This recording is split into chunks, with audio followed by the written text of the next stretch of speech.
For young Nam, exile didn't come with a choice. Her career at the Seoul Metropolitan Police Agency collapsed the moment her private life became public scandal. Because of who she loved, she was discarded, demoted to a remote, decaying town where the young have fled and only the elderly remain to guard the silence.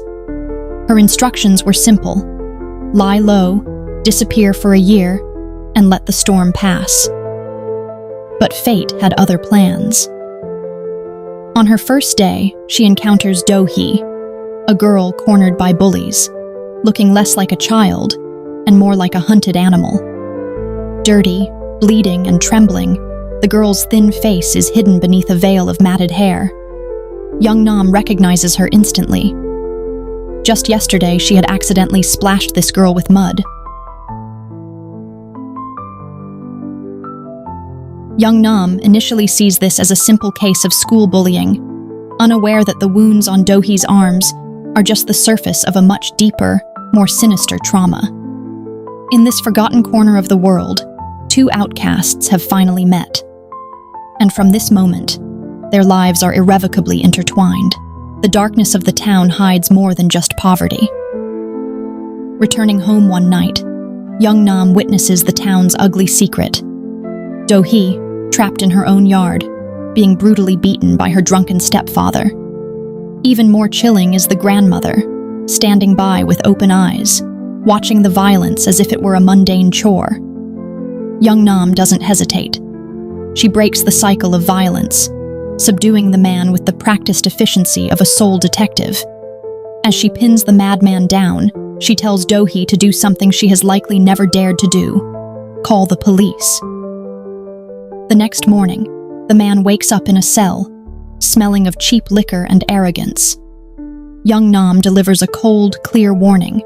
Child abuse is a crime, but he is unfazed.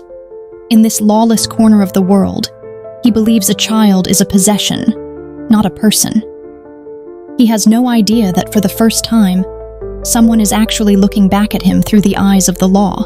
내 딸내미 내가 내 맘대로 교육도 못 시킨대요. 예? Young Nam quickly learns that in a town this small, the law is a flexible thing.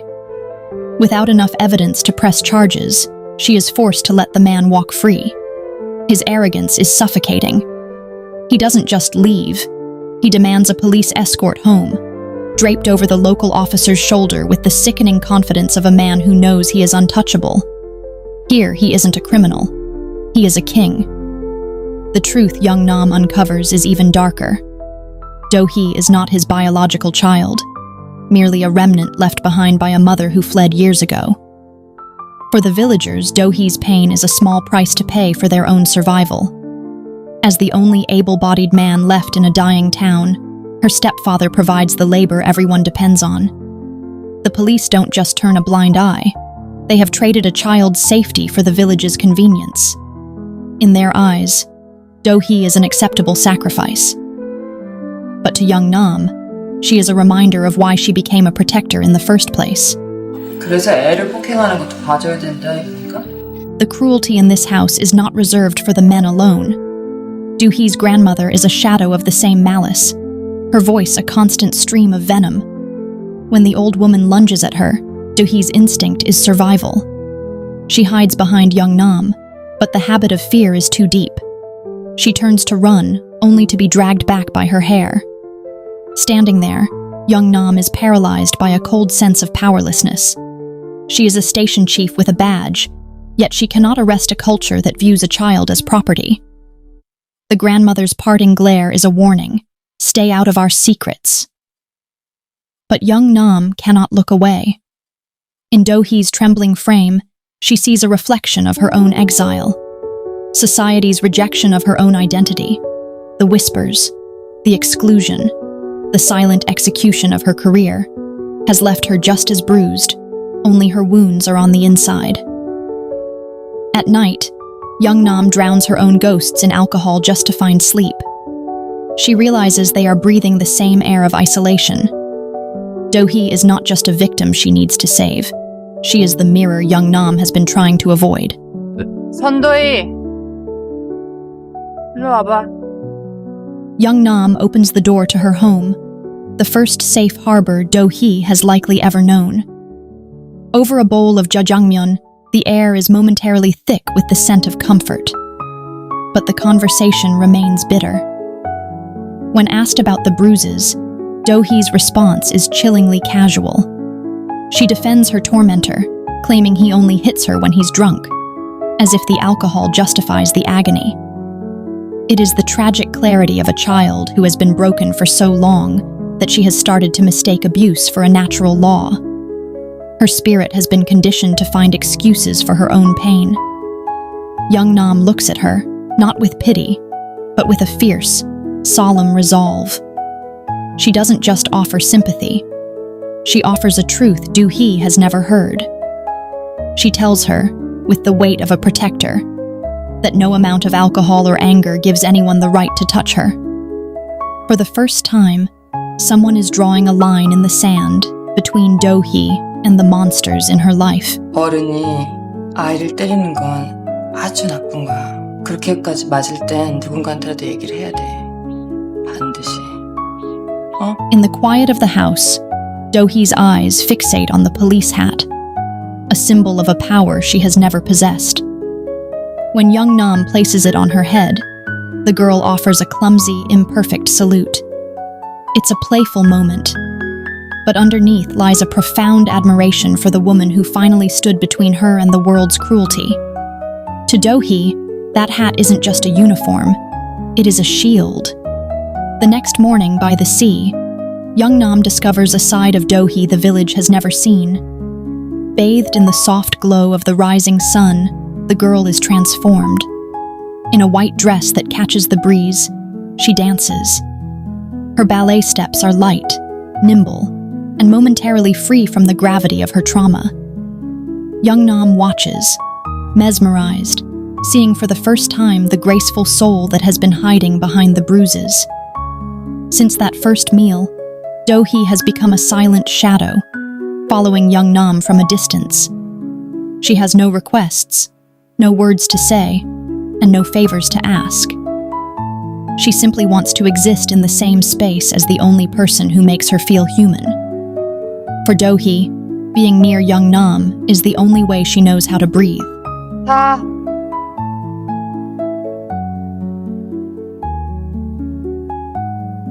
Passing the same shore where she first saw her dance, young Nam asks about the performance with a rare, playful light in her eyes. Without a word, Do-hee runs to the edge of the water to reclaim her stage. The vast, indifferent sea becomes her backdrop. The weathered pier, her sanctuary, and the flickering streetlights, her private spotlights. In this fleeting moment, the scars and the scandals fade into the rhythmic sound of the waves. Young Nam finds herself smiling, a genuine, long-lost expression that feels like a homecoming. But as the night air cools and they reach Do-hee's gate, the magic begins to dissolve. Do-hee lingers, her hand slow to let go. In her silence, there is a desperate plea, the fear that once the door closes, the light young Nam brought into her life will vanish back into the darkness. 나도 같이 가면 안 돼요? Logic and law forced young Nam to close her door, even as the grandmother's curses echoed from across the street. She knew the stakes. One more scandal, one more complication, and her career would be over for good. But silence is a heavy thing. That night, the peace is shattered by a frantic knock. It's Do-hee, disheveled and trembling on her doorstep. Simultaneously, the night air is pierced by the news of death. The grandmother is gone, a violent fall into the sea while chasing Do-hee on her bike. To the local police, it's a tragic accident. But to Do-hee's stepfather, it is a declaration of war. He lunges at the girl like a rabid animal, his grief fueled by a toxic suspicion. He claims Do-hee was acting strangely before the accident, casting a dark shadow over the girl's tears. As Do-hee breaks down, sobbing that she was only trying to run away, young Nam is forced to step back into the line of fire. The low profile she promised to keep has just become a crime scene. 야, 너는 술 처먹느라고 집에 있지도 않았으면 저 애를 잡았었냐? In the end, the truth is often buried by the reputation of its teller. No one in the village listens to the ravings of a drunkard. With alcohol in her system and the early fog of Alzheimer's in her mind, the grandmother's death is officially swept away as a tragic accident. The case is closed, but the nightmare is just beginning. On a night where the rain falls like a shroud, the frantic knocking returns. Young Nam opens the door to find Do-hee soaked to the bone, her thin clothes clinging to a body that is trembling with more than just cold. The signs are unmistakable. Her stepfather's rage has found its target again. Young Nam prepares a bath, a simple act of care that turns into a moment of horror.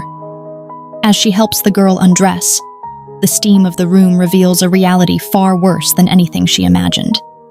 Do-hee's back is a map of trauma, shocking, jagged scars that tell the story of years of systematic cruelty. Young Nam's eyes redden instantly. In that moment, she isn't just a police officer looking at a victim. She is a woman looking at a broken reflection of humanity. The low profile she was supposed to keep is gone, replaced by a fierce, quiet vow. This child will never be touched again.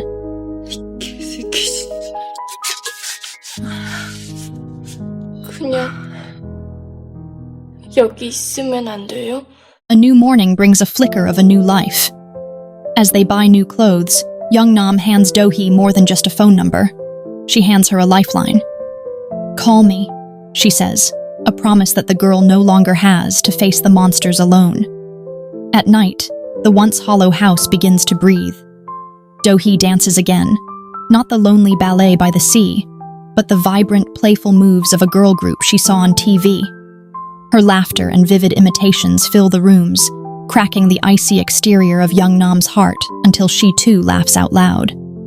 For a fleeting moment, they aren't two outcasts in exile. They are a family. But the world outside doesn't stay quiet for long. A chaotic, violent knock shatters the peace. It is the stepfather, reclaiming his property.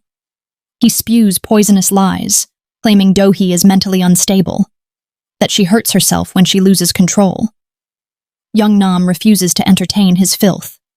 Using the only legal leverage she has, his recent bereavement and his state of mind, she buys them time. Just one summer. It is a fragile, temporary victory. Young Nam knows that under the eyes of the law, the monster is still the guardian. She has no right to keep the child, only a desperate hope that within these few months, she can find a way to save them both. The scars on Do-hee's back are a silent scream in the steam of the bathroom. As the girl clings to her, young Nam realizes she has become more than a protector. She is the only harbor in Do-hee's lifelong storm. But even this sanctuary is not impenetrable. The fragile peace of the house is shattered by a ghost from the past. Eun-jung, the woman whose love became the scandal that destroyed young Nam's career, appears at her doorstep. To young Nam, Eun-jung is a wound that refuses to heal. But to Do-hee, she is an invader. The girl's smile vanishes, replaced by a primitive hostility. She senses that this stranger holds a piece of young Nam she can never have. Eun-jung begins picking through the wreckage of young Nam's new life, finding drawers filled with empty bottles, a silent testimony to a soul in transit. Under a bleeding sunset, she offers a final escape: Australia.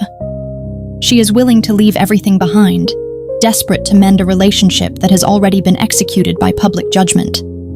But a broken mirror cannot reflect the same light twice. Young Nam pulls her hand away. While Eun-jung offers a future of running away, the persistent ringing of Do-hee's calls reminds her of a child who is waiting for her to simply stay. 잘됐다. 나 전부터 가고 싶어 했잖아. 나 혼자 가고 싶다 그랬어? Under a hazy night sky, the line between comfort and consequence vanishes. For a moment, young Nam and Eun-jung succumb to the gravity of their shared past, embracing with a desperation that defies their exile. But the darkness has eyes. Do-hee's stepfather, lurking in the shadows, witnesses the very secret that brought young Nam to this town. The weapon he needs to destroy her has just been handed to him. After arranging for Eun Jung's departure, young Nam returns to a house that no longer feels like a home. The silence is gone, replaced by a scene of waking nightmare. Do-hee is draped in young Nam's police uniform, a garment of protection now twisted into a costume of madness. With a hollow, haunting smile, the girl begins to strike her head against the table and walls with rhythmic, terrifying force. The stepfather's warnings, once dismissed as drunken lies, suddenly echo with a sickening weight. The girl young Nam tried to save is not just a victim. She is a shattered soul whose internal storms are now breaking the surface. 너 지금 뭐 하는 거야? 이게 무슨 짓이야? 맞아야지. 잘못했으니까. Justice in this town is a dangerous game. Young Nam is called to a local warehouse where an undocumented worker is being held captive. The man is desperate, begging to return home to his dying mother. But Do-hee's stepfather holds his passport like a leash, refusing to let his cheap labor escape. Young Nam's intervention is cold and absolute. She delivers an ultimatum: release the man, or she will dismantle his entire operation, piece by piece. Driven into a corner, the stepfather's anxiety turns into a lethal desperation. He plays his final card. He lets young Nam know that he saw her in the shadows with Eun Jung. He threatens to expose the filth of her secret to the entire town and her superiors. 그 서울서 막 내려온 여자하고 또 밤에 뭘 하는 거 내가 봤는데. The man's threats leave a lingering poison. As he departs, the local officer casts a long, knowing look at young Nam. In a village this small, silence is just a countdown. She knows her secret is already bleeding into the streets. Summer is fading, and with it, their borrowed time. Young Nam tries to do the right thing, telling Do-hee she must return home once school starts. It's a pragmatic move, a desperate attempt to protect them both from further scandal. But for Do-hee, home is just another word for a cage. Her refusal is simple and devastating. She knows that the moment young Nam's door closes, the beating will begin again. They are both trapped, one by a secret, the other by a monster, and the walls are closing in. 난 네 엄마가 아니야. 네 엄마 찾아줄게. 싫어. The tension breaks in the most fragile way. After a heated clash in the bathroom, the air clears not with anger, but with a desperate apology. Do-hee clings to young Nam, her only anchor in a world that keeps trying to pull her under. The next morning, the reality of their parting arrives in the form of a crisp, new school uniform. It's young Nam's final gift, a symbol of a normal life she desperately wants for the girl. But as they reach the drop-off point, the facade of composure shatters. Do-hee refuses to let go. From the seat of the car, she pleads with a raw, terrifying desperation, begging young Nam not to abandon her to the shadows. For a heartbeat, young Nam wavers, her heart pulling her back. But logic is a cold master.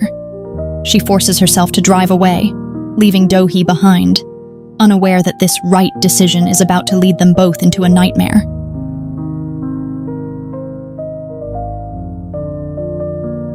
Young Nam's pursuit of justice only isolates her further. When she returns to the seaside to check on the detained worker, she is met with a wall of silence. The village has closed ranks. To them, she isn't a hero. She is a nuisance whose morality is threatening their local economy. In their eyes, a man's freedom is less valuable than cheap labor. But the real storm is brewing inside Do-hee's home. The moment the door closes, the nightmare resumes. Her stepfather, fueled by alcohol and a new, poisonous weapon, prepares to strike. This time, his violence is accompanied by a sickening interrogation. He spews the truth about young Nam's sexuality like a slur, demanding to know what happened behind closed doors. He isn't just hitting Do-hee anymore. He is trying to stain the only pure thing she has ever known. 네 둘이 뭐 했지? terror turns into a blind, barefoot sprint. Do-hee bursts into the house like a storm, her silence replaced by a violent, chaotic rage. She tears through the room, shattering the order young Nam worked so hard to build. Her heart is convinced of a singular betrayal, that young Nam is planning to abandon her for the woman from Seoul. In the heat of the accusation, a sharp crack echoes through the room. Young Nam's hand strikes Do-hee's face, an instinctive, desperate reflex to stop the spiraling madness. The silence that follows is deafening. The air is further poisoned as the stepfather stumbles in, his breath heavy with liquor and malice. He spews vile insinuations, twisting their bond into something unrecognizable. Pushed to her absolute limit, young Nam's composure snaps. She isn't a protector or a professional anymore. She is a woman drowning in her own life. With a voice cold as ice, she casts them both out into the night, shutting the door on the very chaos she tried to heal. The cycle of violence finally gives young Nam a reason to act. When the stepfather brutally beats his worker in a drunken rage, she arrests him, thinking she has finally won. That night, she returns to that house of shadows. A single beam of light cuts through the dark, resting on Do-hee's frail, broken form. Driven by a guilt she cannot name, young Nam takes the girl back to her harbor once more.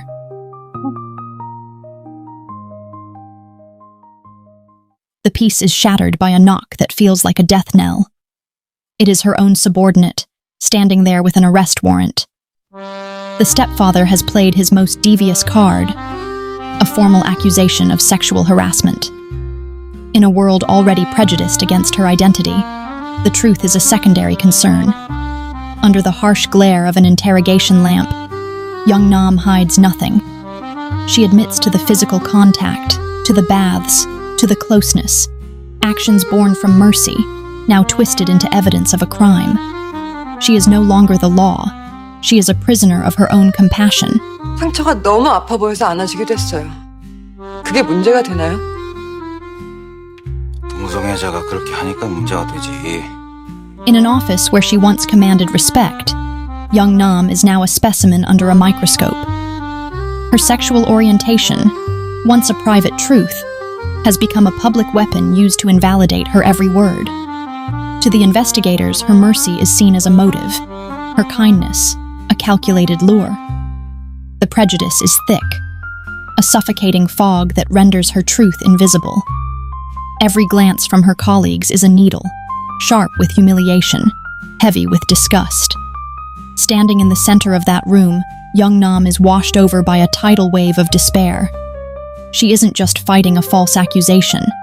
She is fighting a world that has already decided she is guilty simply for being who she is. The badge on her chest has never felt heavier or more meaningless. 오래 상처받고 망가진 한 아이를 내 곁에 데리고 있었어요. 그게 내가 할 일이라고 생각했어요. The tragedy unfolds within the silent walls of the station. When the world asks for the truth, Do-hee gives it with a fragile honesty, speaking of the nights they shared and the kindness that healed her spirit. To those in power, her words are merely evidence. They ask the girl to describe the bond she shared with young Nam. In her desperate innocence, Do-hee mimics the warmth of their connection, the comfort and the care. She believes that by showing how deeply they belong together, the world will finally protect them both. But the language of a child is being rewritten by the hands of judgment. Every act of love she describes is recorded as a shadow. Do-hee's pure heart unknowingly becomes the weight that drags young Nam into the depths. By the time she realizes the cost of her honesty, the door has already closed. The next time she sees her protector, young Nam is being led away.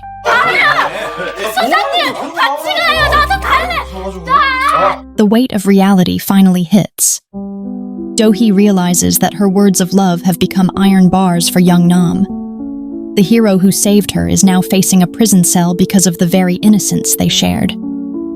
After being dropped off at home, a local officer hands her a phone number, a small lifeline in a house that has become a tomb.